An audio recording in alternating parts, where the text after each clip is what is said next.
വളരെ ചെറിയ അളവിലാണ് ഞാനിത് ഉണ്ടാക്കിയിട്ടുള്ളത്. 1.5 കപ്പ് പാല് നന്നായി തിളച്ച് വരുമ്പോൾ ആവശ്യത്തിന് പഞ്ചസാര ചേർത്തിളക്കി.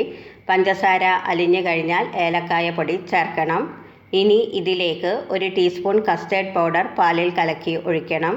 ഒരു കളറിനും ഫ്ലേവറിനും വേണ്ടി മാത്രമാണിത് ചേർക്കുന്നത്. കസ്റ്റേർഡ് പൗഡറിൻ്റെ അളവ് കൂടി പോവാതിരിക്കാൻ ശ്രദ്ധിക്കണം. ഞാൻ വാനില ഫ്ലേവറുള്ള കസ്റ്റേർഡ് പൗഡറാണ് ചേർത്തിട്ടുള്ളത്.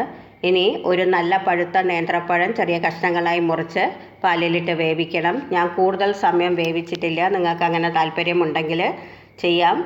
ഇപ്പം പായസം കുറച്ച് ലൂസായിട്ടായിരിക്കും ഉണ്ടാകുക. ഇനി ഇതിലേക്ക് 1 ടേബിൾ സ്പൂൺ പത്തിരിപ്പൊടി ചൂടുവെള്ളത്തിലോ പാലിലോ കലക്കിയിട്ട് ഇതിലേക്ക് ചേർക്കണം. ഇപ്പോൾ പായസം കുറച്ചുകൂടി കട്ടിയായിട്ട് വരും.